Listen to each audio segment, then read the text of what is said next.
ve Diyarbakır anneleri olarak anılan bizim çilekeş kardeşlerimiz, sizleri en kalbi duygularımla, muhabbetle selamlıyorum.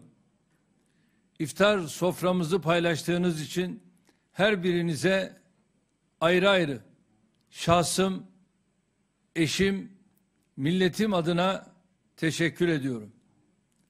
Artık uğurlamaya hazırlandığımız mübarek Ramazan ayınızı ve bu gece idrak edeceğimiz Kadir gecenizi canı gönülden tebrik ediyorum.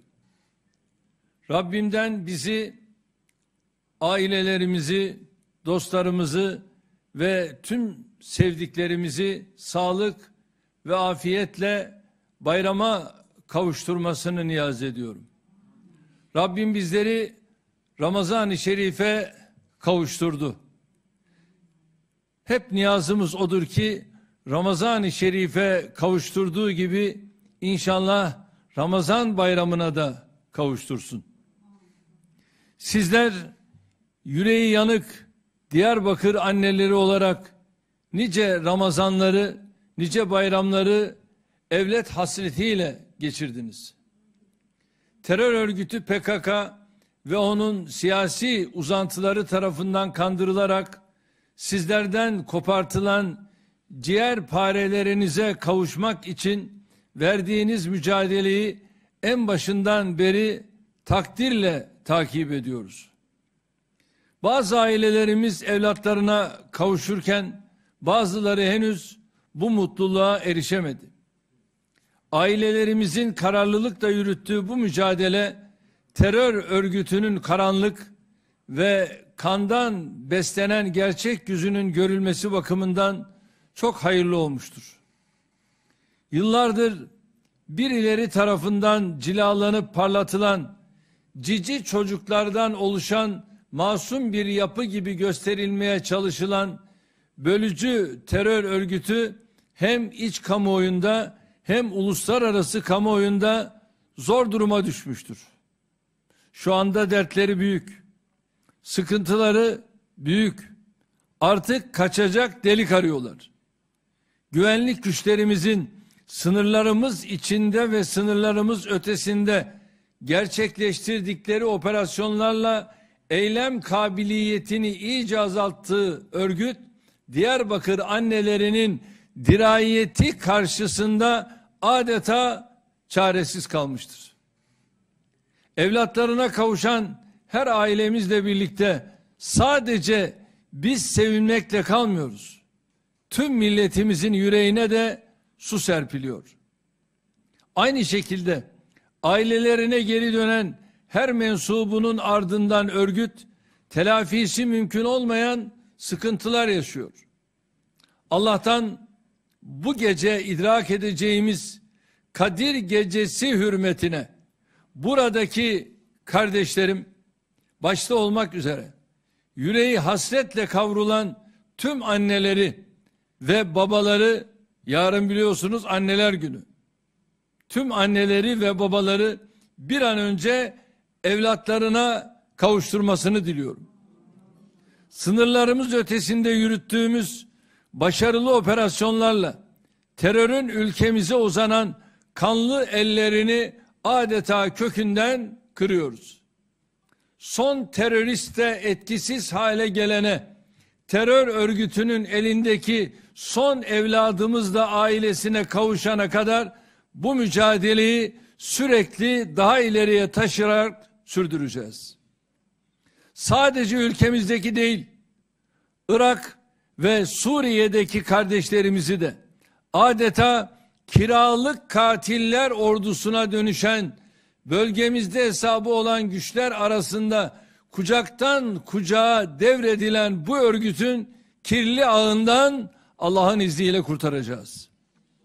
Türkiye'de başaramadıklarını Suriye'de deneyenleri bir kez daha hayal kırıklığına uğratmakta kararlıyız.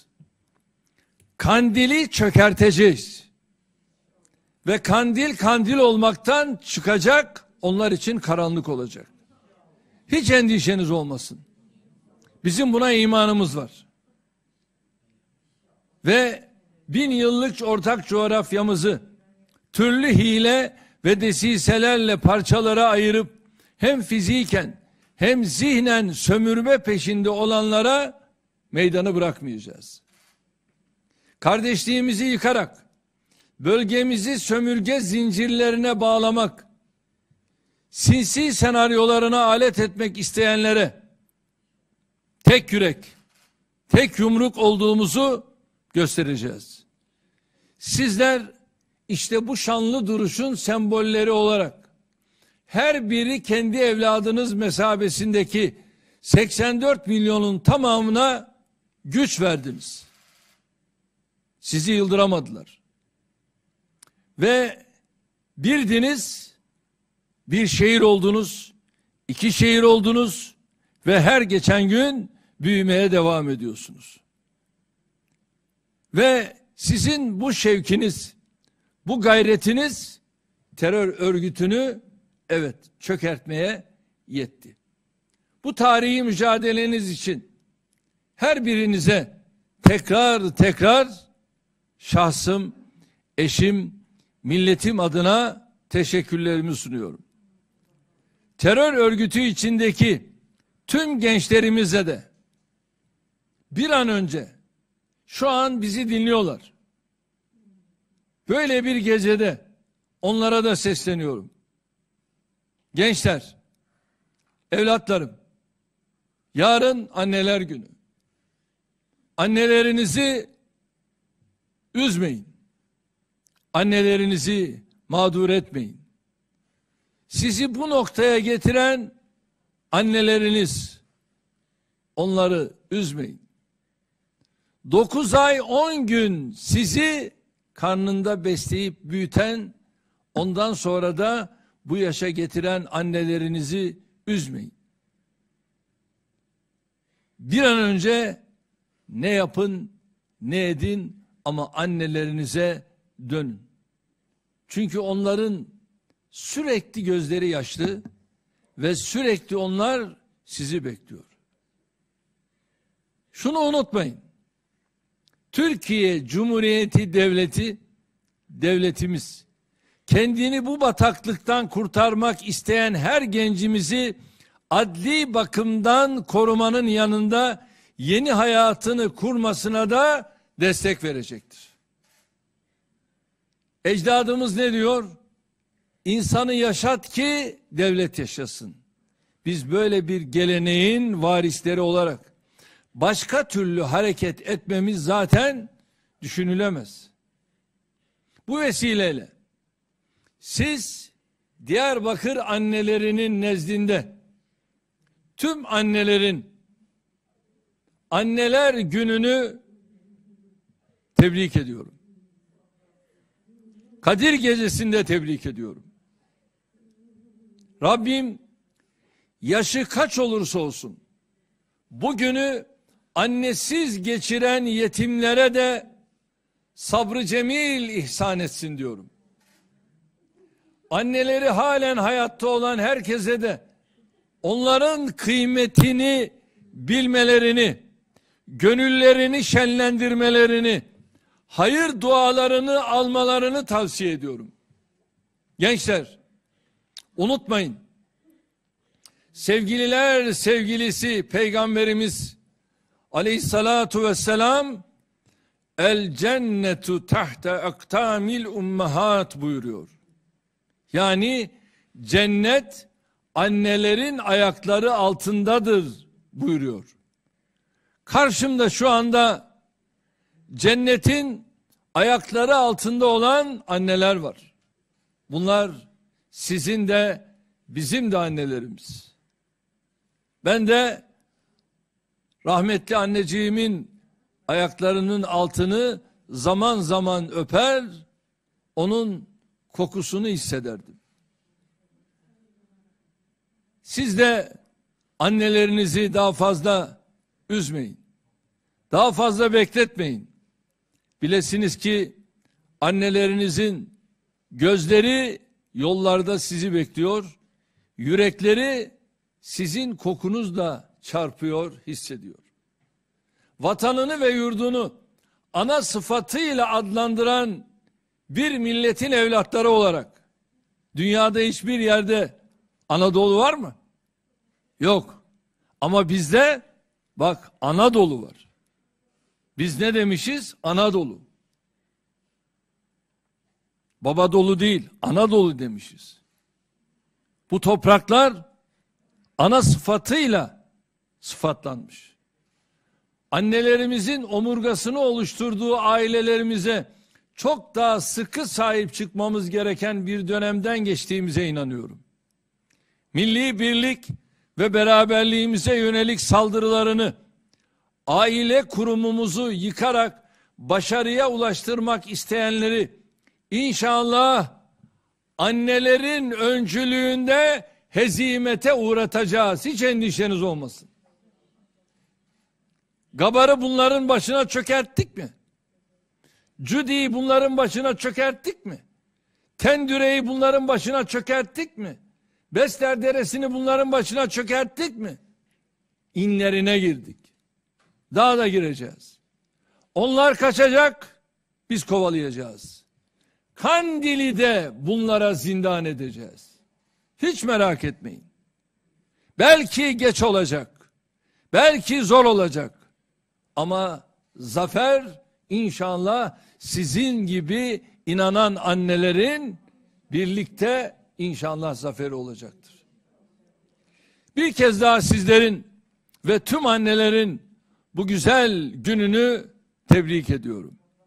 Rabbim Kadir Gecesi'nin feyzinden istifade edenlerden eylesin. Alemi İslam'ın intibahına vesile eylesin. Kardeşlerim, Ramazan ayının son günlerine yaklaşırken ilk kıblemiz 3 dinin kutsal şehri Kudüs'ten hem üzüntümüzü hem öfkemizi artıran haberler alıyoruz. Zalim İsrail, terör devleti İsrail, mukaddesatlarını korumak, binlerce yıllık evlerine, yurtlarına sahip çıkmak dışında hiçbir gayeleri olmayan Kudüs'teki Müslümanlara vahşice ve ahlaksızca saldırmaktadır. Mukaddes şehir Kudüs'ün onurunu, şerefini, İzzetini, haysiyetini korumak her bir Müslümanın boynunun borcudur.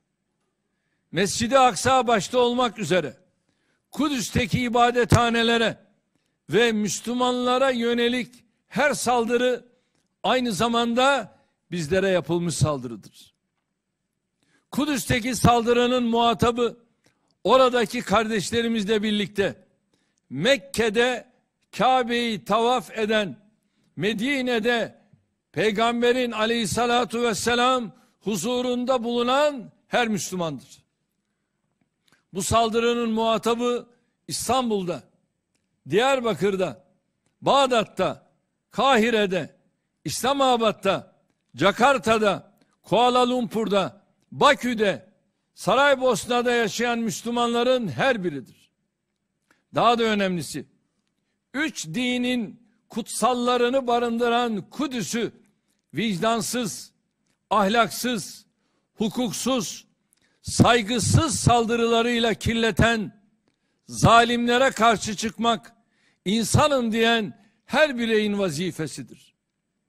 İsrail devletinin saldırılarına sessiz kalarak veya kayda değer tavır ortaya koymayarak dolaylı şekilde destek veren herkes orada yaşanan zulme ortaktır. Buradan İslam ülkeleri başta olmak üzere tüm dünyayı İsrail'in Mescid-i Aksa'ya, Kudüs'e ve Filistinlilerin evlerine yönelik saldırılarına karşı etkili şekilde harekete geçmeye davet ediyorum. Tüm halkı Müslüman olan ülkelere sesleniyorum. Bir olma zamanında, beraber olma zamanında İsrail'in insanlığın ortak kurumlarının kararlarına, temel insan haklarına, uluslararası hukuka ve insana dair her türlü değere aykırı bu eylemleri derhal durdurmaları konusunda çalışmalarıdır. Bu konuda Türkiye olarak biz üzerimize düşeni yaptık, yapıyoruz ve yapacağız. Dünyada hiçbir insanın uluslararası kurumlara ve kurallara güveni kalmaz. Herkes kendi başının çaresine bakmaya başladığında ortaya çıkacak kaos ve yangın önce bu zulme sessiz kalanları yutacaktır. Unutulmamalıdır ki Kudüs tüm dünyadır. Oradaki Müslümanlar da tüm insanlıktır. Kudüs'ü ve Müslümanları koruyamayan bir dünya kendi kendine ihanet etmiş, kendi kendini imha edecek bombanın pimini çekmiş demektir. Türkiye olarak her zaman olduğu gibi bugün de Kudüs'teki kardeşlerimizin ve Filistin coğrafyasındaki tüm Müslümanların yanındayız. Birleşmiş Milletler ve İslam İşbirliği Teşkilatı başta olmak üzere konuyla ilgili tüm uluslararası kurumları harekete geçirmek için gereken girişimleri hemen başlattık. Özellikle Birleşmiş Milletler Güvenlik Konseyi derhal ve etkin tedbirlerle bu zulme dur demezse dünya 5'ten büyüktür diye ifade ettiğimiz çarpıklığı kayıtsız şartsız kabul ediyor demektir. Biz küresel dayanışma ve işbirliği sisteminin 5 ülkenin keyfine terk edilemeyecek kadar önemli bir mekanizma olduğuna inanıyoruz. Birleşmiş Milletleri Güvenlik Konseyi başta olmak üzere tüm kurumları ve işleyişiyle köklü bir reforma tabi tutma çağrımızı tekrarlıyoruz. Kudüs'te Mescid-i Aksa'ya ve Müslümanlara yönelik alçak saldırıların derhal durdurulmasını istiyoruz. 300'e yakın yaralı var ilk andan itibaren. Filistinlileri evlerinden etmeye ve yurtlarından çıkarmaya yönelik her türlü doğrudan ve dolaylı baskıların sona erdirilmesini bekliyoruz. Aksi takdirde zalimleri hak ettikleri akıbete düçar eylemek için her türlü gayreti gösterecek, her türlü çabayı ortaya koyacağız. Allah mazlumların ve mağdurların yardımcısıdır. Bu duygularla bir kez daha Ramazan-ı Şerifinizi ve Kadir Gecenizi tebrik ediyorum. Şimdiden Ramazan bayramınızı da tebrik ediyorum.